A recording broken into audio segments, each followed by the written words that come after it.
warahmatullahi wabarakatuh. Kami mahasiswa Universitas Al-Azhar Palu, Fakultas Agama Islam, Prodi Pendidikan Agama Islam, Rombel 2, semester 5. Video ini dibuat untuk menyelesaikan salah satu tugas dalam mata kuliah Admin dan Supervisi dengan dosen pengampuh Ustazah Neni Kurniati Lisva AG MAG. Kami dari PAI Rombel 2 terdiri dari 3 anggota yang masing-masing bekerja sama dalam memenuhi tugas dengan judul dari Kepemimpinan Pendidikan Menginspirasi Perubahan yang Berkelanjutan. Sebelum kami masuk ke pembahasan lebih lanjut, izinkanlah kami memperkenalkan diri terlebih dahulu. Yang pertama, Asnama Astuti dengan NIM 223121050. Selanjutnya, Ade Hilna Janata dengan NIM 223121038. Akhir, Fikayani dengan NIM 223121044. Baiklah, kami akan mempresentasikan materi dengan judul Kepemimpinan Pendidikan Menginspirasi Perubahan yang Berkelanjutan. Ini saya akan menjelaskan materi kami tentang kepemimpinan pendidikan.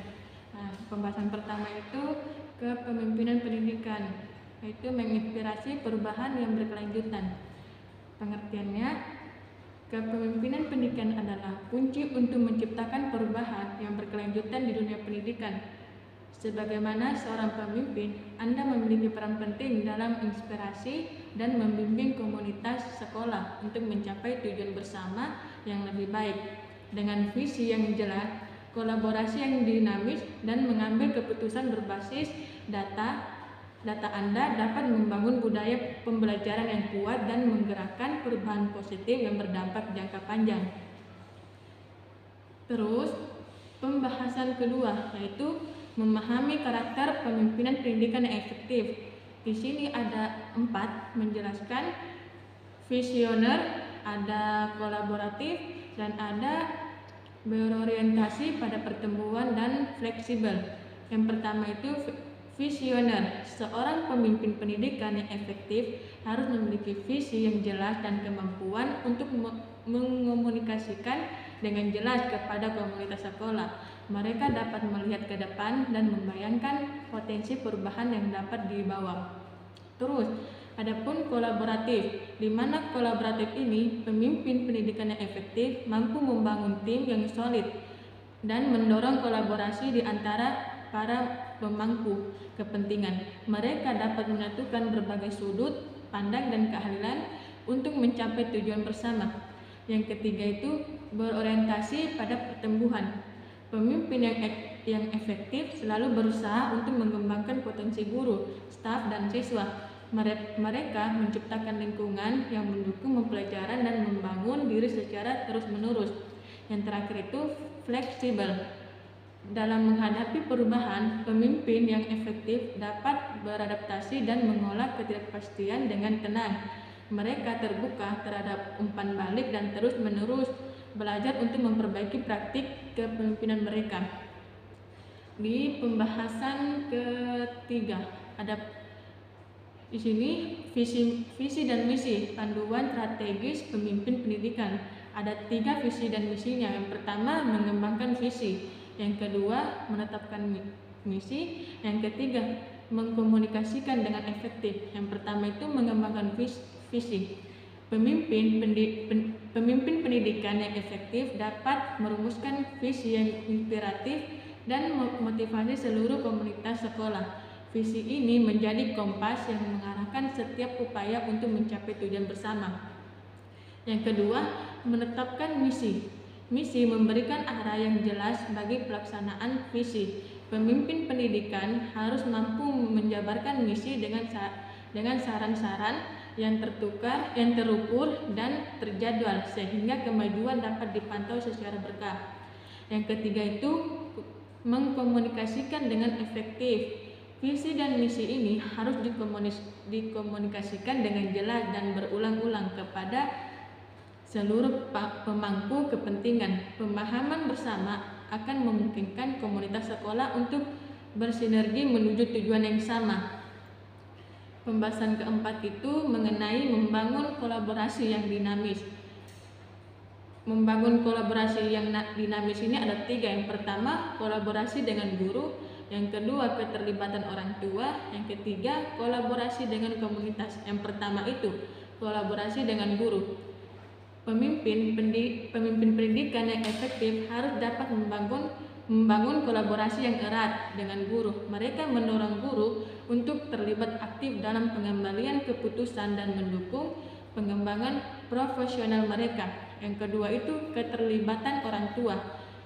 Orang tua adalah mitra penting dalam pendidikan anak-anak. Pemimpin yang efektif memfasilitasi keterlibatan yang tua dan membangun komunikasi terbuka untuk mencapai tujuan bersama.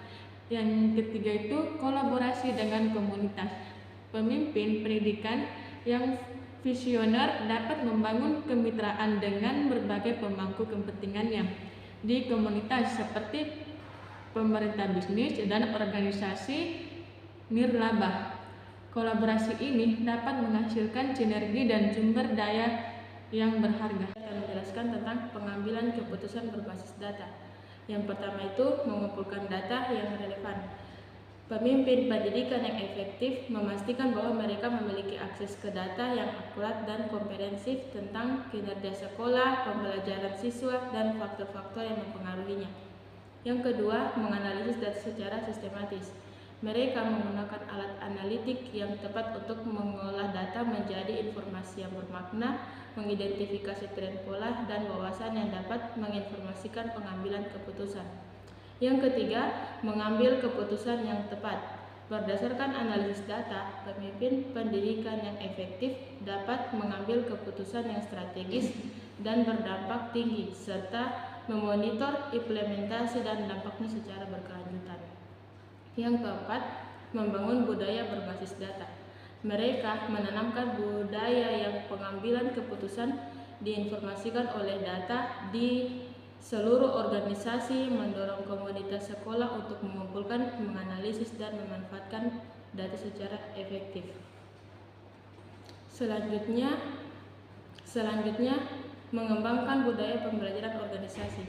Pembelajaran terus-menerus. Pemimpin pendidikan yang efektif menciptakan lingkungan yang mendukung pembelajaran dan pengembangan diri bagi guru, staf, dan siswa. Mereka mempromosikan budaya ingin terus belajar dan meningkatkan praktik. Selanjutnya, kolaborasi aktif. Mereka mendorong kolaborasi di antara guru, memfasilitasi pertukaran pengetahuan dan praktik terbaik.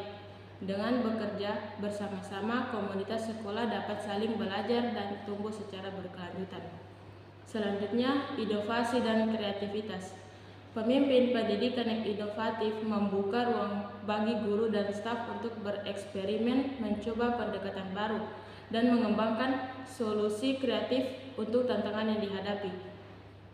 Yang keempat atau yang terakhir, relevansi dan evaluasi. Mereka mendorong budaya refleksi kritis di mana komunitas sekolah secara reguler mengevaluasi praktik dan hasil serta beradaptasi berdasarkan umpan balik untuk terus berkembang. Dan mengelola perubahan dengan fleksibilitas. Yang pertama itu memahami kebutuhan perubahan.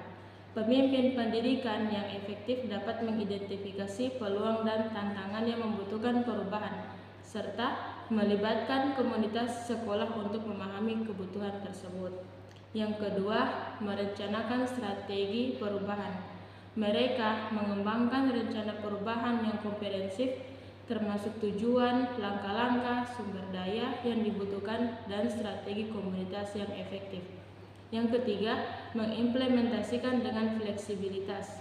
Dalam fase implementasi, pemimpin yang efektif dapat beradaptasi dengan cepat terhadap kendala dan umpan balik, serta terus-menerus melakukan penyesuaian untuk memastikan keberhasilan perubahan. Yang keempat, memonitor dan mengevaluasi.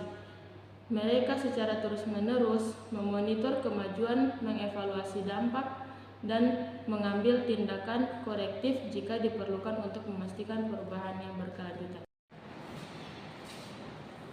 Bismillahirrahmanirrahim. Baiklah, saya akan melanjutkan pengertian memotivasi dan memberdayakan guru. Di sini ada 4 tahap. Yang pertama, menghargai dan memotivasi. Yang kedua, mendukung pengembangan profesional. Yang ketiga, memberdayakan dan mendelegasikan. Yang keempat, mengenal dan mengapresiasi. Di mana menghargai dan memotivasi itu pemimpin pendidikan yang efektif tulus menghargai kerja keras dan dedikasi guru. Mereka memotivasi dan menginspirasi guru untuk terus berkembang dan berkontribusi secara optimal. Yang kedua, mendukung pengembangan profesional, di mana pemimpin yang efektif menyediakan kesempatan dan sumber daya bagi guru untuk meningkatkan keahlian dan keterampilan mereka. Di sini mereka menciptakan budaya belajar yang mendukung pertumbuhan profesionalnya. Kemudian memberdayakan dan mendelegasikan, di mana dengan memberikan otonomi dan peluang kepemimpinan kepada pemimpin pendidikan, pemberdayaan guru untuk mengambil inisiatif, menyelesaikan masalah, dan berinovasi dalam praktik mengajar mereka. Kemudian mengenal dan mengapresiasi, yang mana pemimpin yang efektif berusaha memahami kekuatan dan kebutuhan individual guru.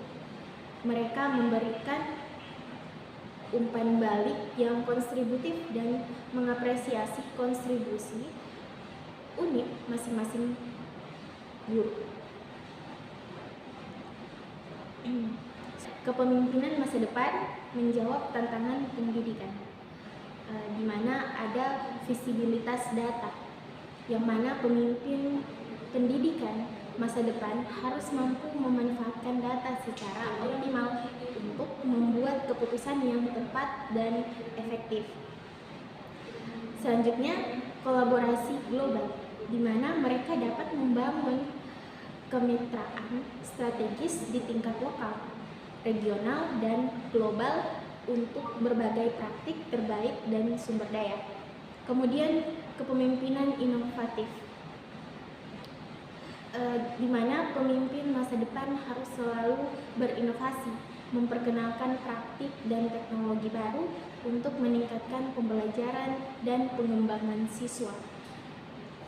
Selanjutnya, fokus pada keterampilan abad 21, yang mana mereka perlu memprioritaskan pengembangan keterampilan berpikir kritis, kreatif, kolaborasi, dan komunikasi pada siswa.